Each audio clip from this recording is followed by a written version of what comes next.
datang di YouTube channel aku. Video kali ini aku mau cerita nih ke kalian tentang pengalaman aku waktu melahirkan dulu. Jadi ceritanya mulai dari gimana perjalanannya sampai akhirnya aku lewat HPL harus menjalani proses induksi dan lahirlah bayi secara normal dengan bobot yang besar. Buat kalian yang pengen tahu, penasaran atau mungkin butuh informasi, tonton video sampai habis dan jangan lupa subscribe.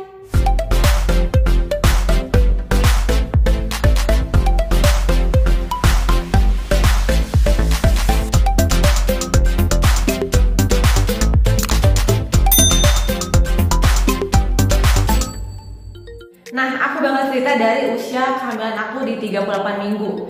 Usia 38 minggu kan sudah dinilai cukup ya untuk terjadinya kelahiran. Jadi otomatis aku udah siapin semuanya sebelum usia 38 minggu. Baik dari keperluan bayinya, keperluan aku, bayi nanti menyusui, waktu melahirkan. Terus aku udah bercuti juga, periksa mata juga udah karena aku minus. Asupan, aku udah mulai tuh makan makanan yang mungkin memicu kontraksi alami kayak kurma, kayak nanas. Terus aku juga udah mulai dari semester ketiga tuh jalan cepat, main gimbal dan banyak hal ya kayak yoga, pijit oksitosin. Jadi sampai suamiku juga udah belajar untuk pijitin istrinya biar memicu oksitosin keluar gitu kan. Tapi ternyata di usia 38 minggu itu berlalu gitu aja tanpa adanya kontraksi, bahkan kontraksi palsu pun nggak ada. Ya udah, karena bukan lewat HPL jadi aku masih santai dan ya udah kontrol. Waktu kontrol pun dicek semua baik, kondisi janin oke, baik posisi kepala udah di bawah, udah dipanggul, ada tutup badan yang cukup, plasenta baik, nggak menutupi jalan lahir, lingkar kepala bagus, berat badan juga masih oke, intinya semuanya aman. Jadi membuat aku oke deh, optimis bisa lahir di 39 minggu, intinya sehat semua gitu kan. Akhirnya lanjut penantian karena udah 39 minggu, otomatis aku nyoba ini buat induksi alaminya lebih banyak ya. Jadi makan kurma yang tadinya cuman sekali-sekali ya jadi tiap hari lebih banyak. Juga kayak nanasnya juga kebetulan suka nanas ya, jadi ya udah gitu kan, makan aja yang lebih banyak. Jalan juga ya, power walkingnya juga yang tadinya cuman subuh jadi aku coba lagi tambah sore. Ya udah jalan minimal muterin rumah yang kayak gitu. Terus gimbal juga sepanjang hari karena udah cuti juga kan, jadi bener-bener di rumah doang. Jadi aku main gimbal seharian kayak gitu kan. Tapi ternyata belum ada juga kontraksi buatan pun belum ada di 39 minggu itu kan. Karena udah 39 minggu, akhirnya aku mutusin untuk mencoba induksi alami yang katanya paling the best, yaitu kan berhubungan suami istri gitu kan. Tapi ternyata esok harinya pun nggak ada tanda-tanda apapun. Ya udah, jadi berlalu dan masuk di 40 minggu aku balik lagi kontrol ke dokter. Dokter pun sampai bilang, oh ternyata belum keluar ya si adiknya. Jadi kayak dokter pun mengiranya keluar di 39 minggu itu kan, karena udah posisi udah siap lahir juga. Akhirnya mulai deh di minggu ini dicek masih baik semua, gak ada yang perlu dikhawatirkan. Jadi udah mulai dilakukan pembahasan tentang seandainya 40 mingguan ini belum ada kelahiran, seperti apa rencana dokter gitu kan. Akhirnya dokter bilang, saya di 41 minggu menyarankan untuk induksi ya kalau emang belum terjadi kelahiran. Untuk maksimal seperti yang kita ketahui kan 42 minggu, tapi dokter menyarankan di 41 minggu itu udah cukup untuk dilakukan induksi gitu. Akhirnya oke, aku udah siapkan mental ya seandainya harus induksi gitu kan. Tapi tetap nih aku intensitas usahanya tetap dong aku lakuin, kayak power walking tadi, makanan atau asupannya, terus oksitosin pijitnya, berhubungan suami istri juga aku tetap coba lah. Intinya kayak mencoba biar itu secara alami bisa lahir gitu kan. Sampai akhirnya udah masuk 41 minggu. Jadi hari ini tuh 41 minggu aku baru mulai ngerasain kayak perut aku tuh kayak gak enak gitu. Aku gak bisa pastiin ini apa, tapi mungkin ini yang disebut kontraksi palsu. Jadi bayangin di 41 minggu aku baru ngerasain yang palsu gitu kan. Akhirnya besoknya itu jadwal kontrol di 41 minggu. Ya udah, di saat aku nunggu panggilan dokter itu perut aku makin sakit dan kayak waduh, aku yakin ini udah kontraksi asli gitu kan. Jadi ya udah, aku mulai pakai timer sih, contraction ya, kontak kayak ini tuh aku pakai. Aku udah ngecek dan ternyata menurut aplikasinya udah saatnya ke rumah sakit lah gitu ya, kayak udah jaraknya udah, intervalnya udah menunjukkan kontraksi yang konsisten gitu. Otomatis aku jadi percaya diri kan, dan tinggal nunggu panggilan dokter. Akhirnya masuk. Seperti minggu lalu dokter bilang, loh kirain udah mau keluar, ternyata belum ya.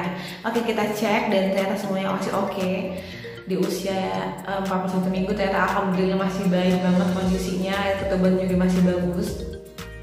Jadi aku langsung bilang nih, aku udah ngerasa perut aku udah gak enak nih dok. Ya udah, kalau gitu sesuai dengan jadwal kita akan persiapan masuk rawat inap ya untuk proses induksi. Jadi dicek dulu semuanya sebelum masuk rawat inap. Nah, dari hasil pemeriksaan termasuk CTG ini kedeteksi kalau sebenarnya aku udah mengalami yang namanya kontraksi asli ini, cuman belum intens atau belum cukup kuat gitu. Akhirnya dokter memutuskan tidak langsung dilakukan induksi tapi diobservasi, ditunggu. Dari aku masuk di ruang bersalin itu di VK itu di jam 10, jadi menunggu sampai jam 4, jam 3 ya, menunggu sampai jam 3. Kalau nggak juga ada kayak nggak ada bukaan atau nggak ada perkembangan, jam 4 akan dilakukan induksi dengan dosis pertama gitu kan. Oke, nah dari mulai aku masuk ke ruangan bersalin itu udah kerasa tambah sakit.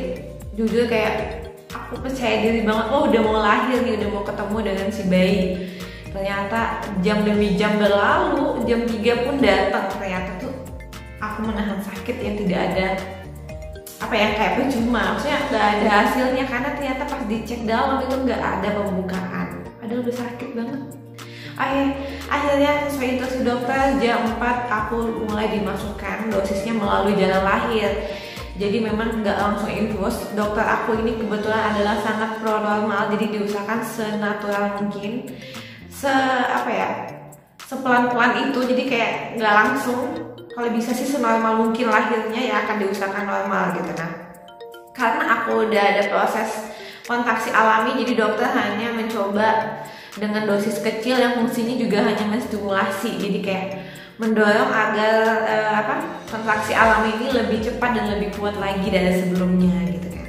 Jadilah sudah dimasukin induksi melalui jalan lahir dan dengan dosis yang sangat kecil sih, info dari bidan yang jaga itu. Akhirnya udah, dan bener aja ternyata sakitnya itu nggak langsung yang sakit banget lebih dari yang tadi gitu loh, tapi memang sudah terasa makin sakit. Tapi kayak oke, aku mulai kayak nggak mood bercanda, itu udah mulai itu kerasa dari dosis kecil itu. Akhirnya ditunggu lagi, nanti akan dicek 4 jam kemudian ya, dicek dalam lagi apakah ada perkembangan. Ternyata setelah dicek ada pembukaan 1. Jadi dari jam 4 dosis pertama dimasukkan itu sampai jam 10 malam itu mandat di bukaan 1. Akhirnya dokter menginstruksikan buat lanjut nih, dosis selanjutnya ditambah lagi, masukin lagi lewat jalan lahir untuk dosis keduanya, jadi lebih tinggi lagi lah bisa dibilang. Akhirnya tentunya lebih sakit, mulai kerasa sakit banget. Terus akhirnya jadi sama kayak 6 jam pertama, 6 jam yang kedua pun cuman dapat 1 bukaan. Jadi selama 12 jam aku cuman mentok di bukaan 2. Oke, mulai capek, mulai ngerasa kok kayak gini banget gitu kan. Nah, tapi ya udah tetap percaya diri karena kontraksi yang aku alami itu udah kontraksi asli yang harusnya sih segera lahir gitu kan. Jadi percaya diri, harus percaya diri. Oke, jadi lanjut di jam 4 subuh. Jam 4 subuh ini adalah 12 jam yang aku maksud tadi, dimasukkan lagi untuk dosis yang ketiga. Jadi lewat jalan lahir dimasukin lagi untuk ketiga kalinya. Dengan harapan segera lemas nih ya leher rahimnya, kontraksi itu lebih kuat, lahir secara alami gitu kan rencananya. Akhirnya terus berlalu, akhirnya masuk juga di bukaan ketiga. Dan sama aja, 6 jam ketiga aku cuma dapat 1 bukaan, jadi selama 18 jam cuma bukaan 3. Mantep banget pokoknya sakitnya. Nah akhirnya ya udah tinggal akhirnya aku dicek lagi. Intinya sebelum dilakukan induksi dosis kesekian itu kan dicek lagi, dan hasilnya terdeteksi induksi yang aku alami sekarang itu adalah induksi yang benar-benar alami. Jadi memang udah nggak usah ditambah lagi dosis, nggak usah diusahakan secara buatan, kita tunggu aja, insya Allah secara alami juga akan keluar. Jadi dari dalam aku sendiri itu mendorong bayinya gitu kan. Jadi jam 10 pagi hitungannya udah 18 jam semenjak induksi pertama. Akhirnya ditunggu sampai 6 jam berikutnya, ternyata nggak ada bukaan. Akhirnya dikonsultasikan dengan dokter, ya udah dokter merencanakan untuk induksi melalui infus di jam 6 sorenya. Oke, jadi aku udah kondisinya nih di jam 4 sore di tanggal 9. Nah, dokter menyarankan 2 jam lagi untuk induksi dengan infus. Tapi lagi-lagi hasil CTG itu menunjukkan kontraksi lebih baik, lebih kuat, dan biasanya ini bisa terjadi kelahiran secara alami normal tanpa induksi buatan yang lebih kuat lagi gitu kan. Ya udah, akhirnya dokter membatalkan nih untuk induksi dengan infus tadi karena dokter memprediksi bisa lahir di malamnya. Sekarang jam 6 yang tadi jadwal untuk induksi dengan infus batal. Dokter optimis bisa lahir malam nanti nih, di sekitar jam 10 atau tengah malam gitu kan. Akhirnya ditunggu, dan itu jujur aja sakitnya udah mulai nggak karuan ya, udah mulai capek sumpah. Karena aku pun kayak mandi pun nggak terlalu yang gimana-gimana karena udah sakit kan, mandinya nggak cuman sekenanya, jadi badan juga udah nggak enak. Terus badan juga kayak pegel karena cuma nunggu di tiduran, duduk bolak-balik main gimbal, bosen yang kayak gitu-gitu. Terus akhirnya jam 10 datang lagi, dicek lagi, ternyata ya memang belum terjadi kelahiran tapi kontraksinya udah bagus nih gitu. Jadi akhirnya dicek bener, pembukaan udah tambah 1, jadi total ada 4. Jadi tepat di 30 jam aku menahan sakit akibat kontraksi yang bercampur ya alami dan buatan ini, baru bukan 4. Jadi jam 10 malam di tanggal 9 Agustus aku masih di bukan 4. Masih panjang banget ya. Dicek lagi dong hasil CTG, lagi-lagi menunjukkan baik. Kalau nggak malam ini berarti besok subuh lahir, itu prediksi dokter. Akhirnya tetap percaya diri, oke sebentar lagi mau lahiran. Tapi udah sakitnya tuh udah nggak ketahan sih, udah bukan main, udah nggak bisa tidur, nggak karu-karuan. Ternyata sampai subuh tuh nggak ada tanda-tanda kelahiran, bahkan pembukaan pun menetap, nggak ada pertambahan. Bener-bener mentok di bukan 4 sampai subuh jam 4. Akhirnya udah diputusin akan dilakukan induksi dengan infus di jam 6 pagi di tanggal 10 Agustus. Nah, oke, bener dilakukan jam 6 pagi aku diinduksi lewat infus, dimasukin cairannya. Nah, mulai nih kerasa oke, gimana ya? Yang tadi tuh sakit, memang udah sakit, tapi itu kayak tekanan di perut yang lebih sakit lagi gitu. Jadi yang tadi tuh sakit, udah sakit banget, sekarang perutnya lebih ditekan lagi gitu, rasanya tuh kayak gitu. Nah, akhirnya selama 4 jam ada penambahan 2 bukaan. Jadi kayak oke, perkembangan lebih ya, yang biasanya 6 jam paling cuma 1 bukaan, ini 4 jam 2,5 gitu, yang kayak ya lumayan banget lah. Akhirnya optimis bisa segera lahir. Sampai akhirnya di jam 12 siang ketuban aku pecah. Itu pecahnya bener-bener pas sakit banget. Jadi tuh momen pas sakitnya nggak ketahan, aku udah teriak kayak gitu. Dan ketubannya bener-bener pecah dan basah semua, bener-bener terlihat ketuban aku tuh warnanya hijau. Akhirnya panggil bidan, dan bidan langsung bergegas nih ya, langsung siap-siap aku tuh proses kelahiran semua disiapin. Dan bener aja nggak nyampe 10 menit itu udah langsung bukaan lengkap. Pasca pecah ketuban itu udah lengkap, langsung disuruh ngeden, dan terjadilah kisah yang kedua. Di saat bidannya udah bilang boleh ngeden bu, udah bisa gitu kan, udah bisa ngeden. Aku udah nggak ngeden, tapi nggak ada perubahan, nggak ada pergerakan dari si bayinya. Jadi artinya ngeden yang aku lakukan ini belum pas, belum sesuai dengan seharusnya gitu. akhirnya bidannya mengedukasi ibu, coba kayak waktu pup, dorongannya lebih kenceng lagi dan segala macam. Pokoknya bidannya coba menyemangati aku ya, bidan jaga waktu itu. Dan ternyata aku coba ternyata yang ada tuh keluar masuk gitu si bayiku. Akhirnya kayak aku mulai lelah, sampai di momen udah 30 menit aku ngeden nggak ada pergerakan atau cuman maju keluar masuk doang kepalanya. Akhirnya mulai tuh bidan memikirkan berbagai cara, akhirnya jalan lahirnya digunting gitu kan ya, digunting banget bener-bener kerasa. Dan akhirnya mulai nih kerasa kepalanya udah keluar lebih banyak, tapi tetap aku kesulitan ngeden. Sampai akhirnya aku tuh dipasangin oksigen karena udah cukup lama, udah 45 menit. Akhirnya itu nggak keluar juga. Akhirnya bidan-bidan berdatangan, dokter pun juga mulai berdatangan dan membantu nge-push perut aku sambil aku ngeden itu biar bayi bisa keluar. Dan akhirnya dengan bantuan banyak orang yang nge-push, bayinya lahir. Dan setelah dihitung beratnya 4,07 kg dan 52 cm. Alhamdulillah lahirlah bayi dengan normal, dengan sobekan yang cukup besar, terus dan bobotnya ternyata besar juga. Alhamdulillah sehat.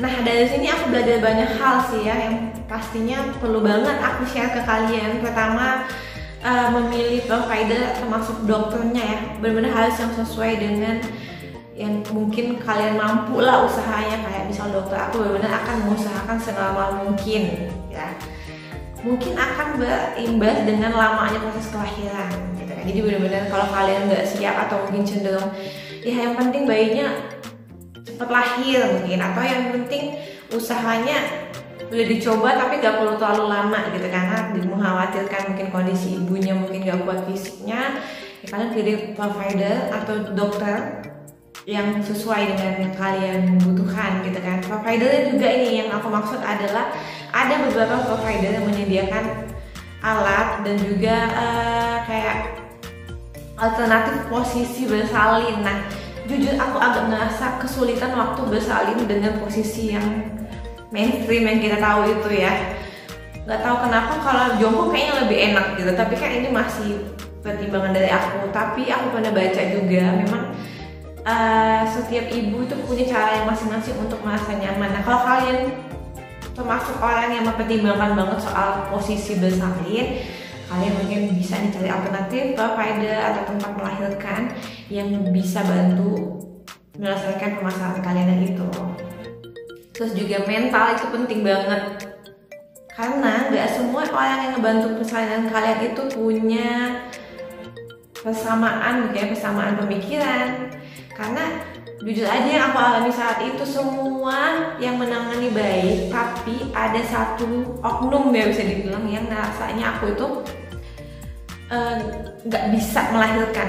Kalau aku nggak bisa melahirkan, aku harus gimana? Maksudnya mau disuruh sesar gitu. Jadi kayak menurut aku motivasi, dorongan dari provider atau pihak-pihak yang membantu kalian itu juga sangat penting. Nah, untungnya aku lebih banyak pihak yang motivasi gitu ya, lebih banyak yang memotivasi. Jadi omongan-omongan yang nggak baik ya udah aku lost aja. Tapi jujur aja ternyata itu cukup mempengaruhi ya kan. Aku yang semula positif bisa melahirkan normal, tapi mulai merasa kayak menyerah gitu, karena ada ucapan-ucapan yang bilang aku salah, ngedenku salah, ngedennya harusnya nggak kayak gitu, ibu kok kayak gitu, kasihan bayinya. Aku juga berusaha dong gitu kan, pasti dong ada rasa-rasa yang kayak aku juga khawatir sama bayiku, tapi kok aku kesulitan, tolong gitu kan. Itu kan fungsi dari aku minta tolong ke rumah sakit ini mungkin gitu kan, bisa dibilang. Jadi memang persiapkan juga dengan omongan-omongan seperti itu. Jangan sampai mental kalian jatuh drop karena omongan-omongan yang seharusnya kalian nggak terlalu masukin ke hati ya. Jadi untungnya sih waktu itu aku kayak banyak ya yang memotivasi di sekitar aku waktu itu. Jadi ya udah, akhirnya aku mencoba terus sampai alhamdulillah berhasil keluar ya, dengan perjuangan ya, hampir 1 jam ngeden. Dan ya pokoknya jalan lahirnya diubek-ubek banget, gimana caranya tuh biar melar ibaratnya, gimana caranya biar bisa ngeluarin kepala bayi. Perut aku didorong-dorong, segala macam usaha dilakukan biar cepat keluar, dan alhamdulillah berhasil keluar dengan sehat. dengan bayi aku langsung nangis, aku langsung seneng banget ngeliat kondisi yang juga merah, jadi nggak ada yang membuat aku khawatir. Ya udah, aku lega dan langsung aku terbesit. Satu hal yang jadi pelajaran juga adalah latihan pernapasan ternyata sangat penting ya. Jadi kalau teori soal melahirkan seperti waktu pup ya, oke, aku tahu dan aku udah dengar dari lama, tapi ternyata teori ya hanya teori, karena latihan juga ternyata diperlukan. Nah, aku selama menunggu persalinan itu latihan hanya via online ya, atau YouTube, gimana sih persalinan dan gimana sih latihan nafas dan gimana sih cara mengeden. Ternyata menurut aku buat sebagian orang latihan pernapasan itu benar-benar penting banget. Nah, aku bakal mengkaitkan nih dengan pengalaman aku. Jadi aku tuh tipe orang yang kalau pup itu tuh lama, bisa hampir setengah jam ya. Ini nggak tahu bener ada hubungannya atau enggak, tapi mungkin bikin mental aku, bikin badan aku tuh ngerasa kalau ngeden itu nggak se-effort itu, jadi nggak sekencang itu ya. Mungkin ya, karena jujur aja aku langsung berkaca sama diriku sendiri, kok aku ngedennya lama banget. Apakah ada hubungannya waktu aku pup itu aku memang lama dan cenderung nggak mendorong sekencang itu buat keluar ya. Aku nggak tahu benar-benar ada hubungannya apa enggak, tapi buat pertimbangan aja ya, mungkin kenapa dan kondisi apa yang mungkin bisa mengalami hal seperti aku. Mungkin intinya kalau moms sekalian nih ngerasa punya riwayat atau pengalaman yang bikin kalian ngerasa bisa jadi nih aku ngedennya susah nanti, sebaiknya benar-benar diatur gimana nih untuk latihan pernafasannya benar-benar sama orang yang mengerti dan bisa ngajarin lah cara mengeden yang benar gitu, karena memang diperlukan ya, perlu dipertimbangkan pokoknya.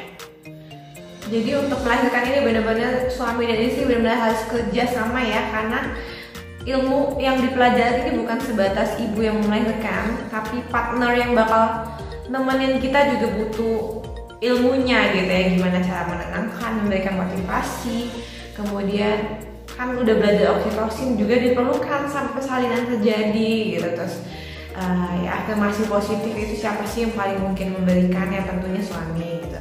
Jadi benar-benar support sistem terbaik ya kan suami, termasuk kayak kemungkinan keputusan yang akan kita ambil. Kayak kondisi aku mau melahirkan itu sebenarnya bisa aja di stop dan dilakukan sesar. Nah, kira-kira kayak gimana nih suami yang sudah ngerti isi hati istrinya gitu, dan suami juga harus tahu kemampuan istri ini. Kalau di kondisi aku memang yakin aku sanggup menahan gitu, dan aku nggak masalah selama apapun, yang penting aku ditemenin lagi, dikasih motivasi dan semangat. Nah, kalau suami nggak paham kondisi istri nggak mau ngomong, bisa berbahaya sama kondisi ibu dan janinnya gitu kan. Jadi benar-benar ilmu tentang persalinan pun harus dimiliki oleh suami ya. Jadi banyak banget pelajaran yang bisa diambil dari pengalaman aku ini.